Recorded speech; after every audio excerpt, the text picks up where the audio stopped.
Ngivuka ekuseni inhliziyo yami ibhlungu vele because la endlini asikwazi ukuthola abantwana and asikwazi ngisho nokuthi sihambe siyoba adopt. Sometimes ngiyaba pregnant but singayiqedi term yonke silahlekelwe umntwana. So umyeni wami une criminal record ayithola nje due to negligence. Asikwazi ngisho nokuthi sihambe siyo adopt. So nje sisenkwantaleleni sestressini. So I am praying to God ukuthi ayisolve yonke lenyakanyaka. Ngivuke ngihambe ngiyogijima, ngiyakuthanda ukugijima mangabe ikhanda lami lixakekile. Mangabe sengibuya kogijima sengiyagoduka yabo sengiyajika sho ukuthi sekusele distance encane nje ngifike endlini. Hayibo khona isiqeqeqeqe silapha ngakwami. Ngakwami ifike kuba amahlathi lengijima khona it's not amahlathi nje enye indlela eyipassage nyana eneimbali ngala nangala eyenziwe kahle. Mase bakhona isiqeqeqeqe sho ukuthi ila kulahla khona udoti in bulk. Mhlawumbe mangabe ukuthi imoto yomgqomo kadoti kweqile noma you just wanna throw things randomly. Ngicela ukukutshela ukuthi ngizwa kukhala ingane lapho bafethu isiqeqeqeqeni. Isiqeqeqeqe into enkulu eyelo. Hayibo mangabe ngisondela Jess Maria ma. Hayibona ingane ngempela ilahlwe lana emgqomeni. Mengisondela vele lengane ngivelane ngiconnecte nayo kube ngathi ingane yami ngiyithande ngokukhulu kusheshsha. Hayibo lengane ngiyithande ngithi mangabe ngiyibeka la esifubeni sami ngithi ngiyayithulisa ingane ivelane ithule ngokukhulu kusheshsha. Ithule ingane ngiyashushuzela hayibo mangabe nje ngiyibeka eskinini sami kuvelane kube ngathi ingane yami nje ngifole in love nalengane. Kungabe kusaba khona lento ethi ifonela amaphoyisa or fonela bani usho ukuthi naku kulahlwa ingane la. Ayi ingqondo yami ithi hayi ntombazane Emma awunayo ingane ithathe lengane uye naye ekhaya sho ukuthi iyona ndlela uNkulunkulu akunikeza yona lengane ngoba mangase uye kubantu abantu la uthi uzama ukuadopta yona lengane oyitholile uyazi ukuthi ngokwazi ukuadopta ngoba umyeni wakho une criminal record. Ngithi uqalaza akekho umuntu ongibonayo akekho umuntu odlulayo akho umuntu nje la umina kuphela ngithatha ucingo ngihosha ucingo ngifonela umyeni wami myeni wami sekunesimo esikanjena la nithi ngithola ingane emnyeni ngicabanga ukuthi uNkulunkulu iyona ndlela aphendula ngayo imibuzo yethu aphendula ngayo imkhuleko yethu savelana siphi ingane lengane ngiyaconnecta nayo ngiyayithanda. Umyeni wami athi no ngeke sisolve enye inkinga ngenye inkinga. Lonto leyo ayivumelekile ukuthi ungathatha umntwana ongasiyona wakho uthi usuyam-adopta kanjalo. It's not allowed. Kumele ubikele abantu bomthetho uyireport yonke le ndaba le. Ngithi kumyeni wami akukhonakala imyeni wami i-confirmation le uNkulunkulu angisho ukukhumbula umthandazo wamasekuseni ngithi inkosi ziveze siphendule sesiside lesikhathi sishadile sikhulekela umntwana i-confirmation lo uNkulunkulu uphendulile. Ngicela myeni wami ugijima uze endlini ngoba mina there is no way ukuthi ngibiza amaphoyisa lengane le ngiyayithatha. Ngicela ukuntshela kumyeni wami athi kune meeting ekumele ngene kuyona angazi ngizoyenza njani because you whole day angikwazi ukuphuma lana kodwa please do the right thing. Ngicela wenze the right thing makoti wami. Do the right thing ungabi ne-criminal record njengami.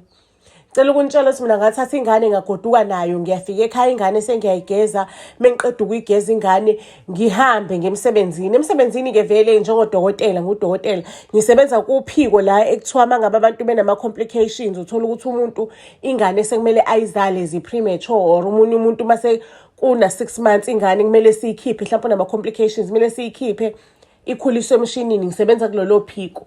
Ngifike ngiqamba amanga lapha kulolu phiko ngigcwalisa amaphepha ngibhala amaphepha ngigcwalisa yonke into ngisho mina ugabhadi umuntu ophethe kulolu phiko akekho umuntu nje ongangenzana akekho umuntu ongangithinta. Ngiqamba amanga ngibhala amaphepha ukuthi lengane lena yaba yi-premature izalwa yimina angisho mina sometimes ngiyacare kushayo 6 months mhlawumbe mase kuyamoshakala. Ngisho ukuthi izalwa yimina in 6 months iyakhishwa yahlala nebhodleleni ngigcwalisa amaphepha ngenzela ukuthi ngikwazi ukuthi ngenze isitifiketi sokuzalwa salengane le.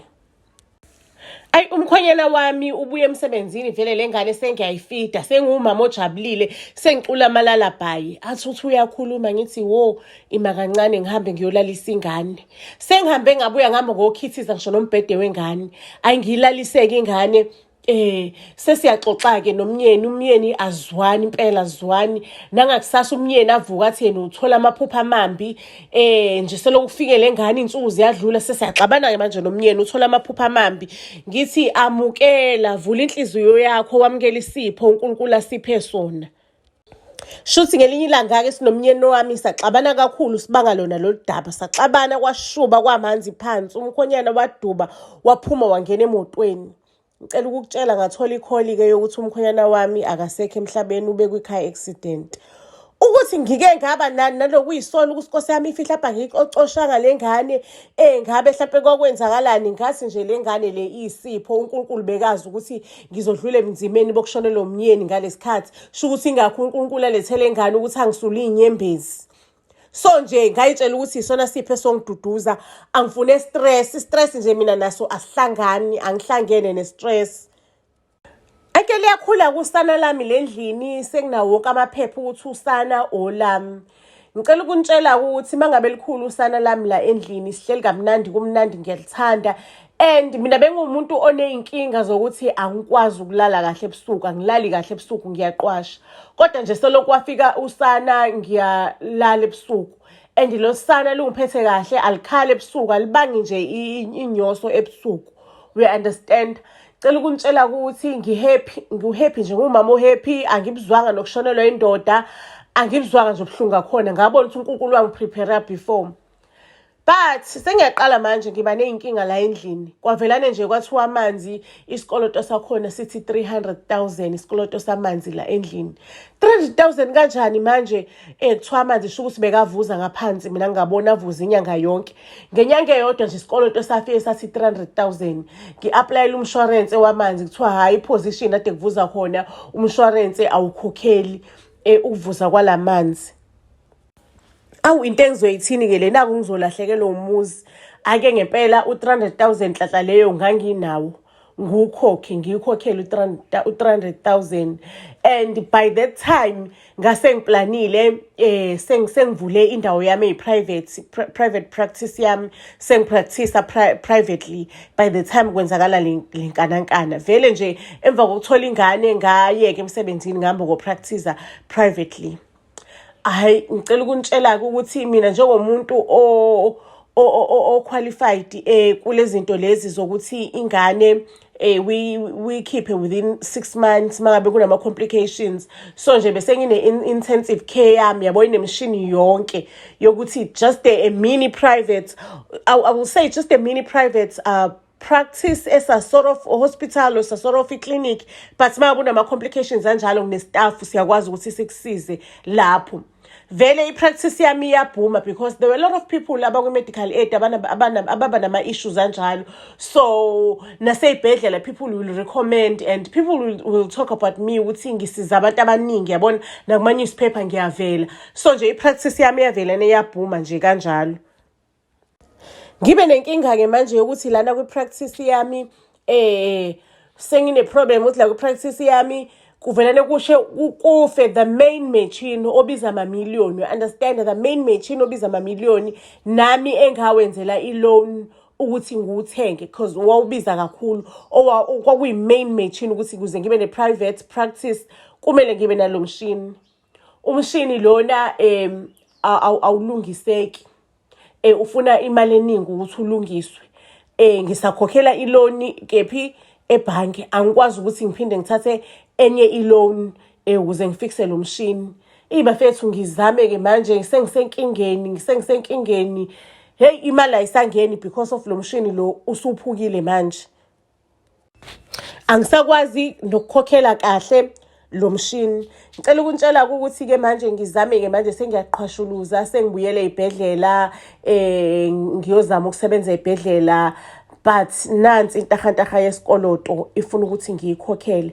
And impilo yami yabanzima in such a way that ukuthi ngafika estageni lana ebhenki selithi ibhenki ayilizothatha umuzi wami ukuze kukwazi ukuthi kubambiseke isikoloto saso okwesikhashana while I make a plan to pay them isikoloto.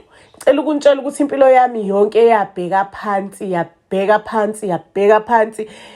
Ngaze ngahlala phansi manje ngayibuza ukuthi hayi man, Okokuqala ebusuku ngiyalala kuzona zonke le inkinga. Selokwafika le ngane ngiyalala and iy'nkinga ziqale ukuba khona ekufikeni kwale ngane. Umkhwenyana wami washona and ini kwenzakala ukuthi nokuthi ngadecide ukuthi hayi mani ebusuku othi ngike ngifake ikhamera ngibone ukuthi yini le ngilalisayo kangaka. Ngicela ukunitshela ukuthi kanti ingane ebusuku iyavuka ijike ibotikoloshe ingabisaba ingane iphume mina lapho ngilele ngithe dedelele iphume ingane angazi ukuthi isuke iya kuphi. It's when I've realized ukuthi le ngane vele bekade kwaziwa ukuthi nginaziphi inkinga bebecuphile vele mina befuna ukuthi bangidicelele phansi. This was orchestrated.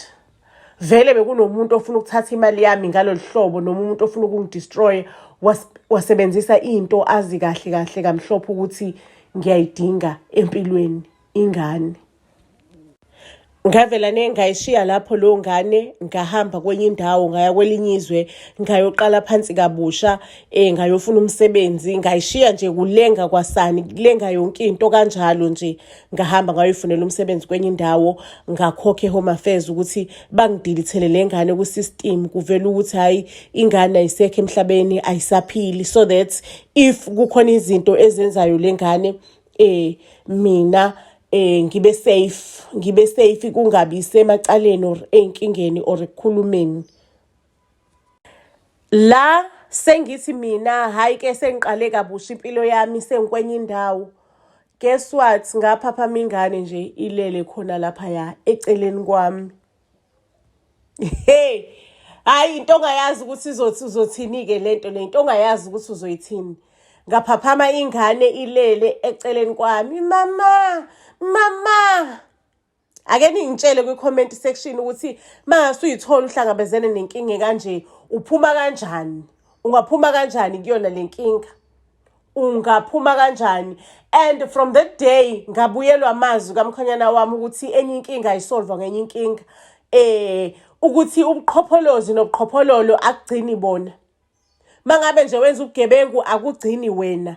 Wena usukuyitshela ukuthi hayi ngiwina i-jackpot but at the end of the day akugcini wena. Ngizosibeka lapho ke family story sethu kwanamhlanje ngizocela ukuthi ningazise kwi-comment section down below ukuthi wena if bekuwena bungayisolva kanjani lenkinga ngenze njani njoba ngiyithola ngisenkingeni efana nalena. Buzz SA to all social media platforms siyanthanda kakhulu.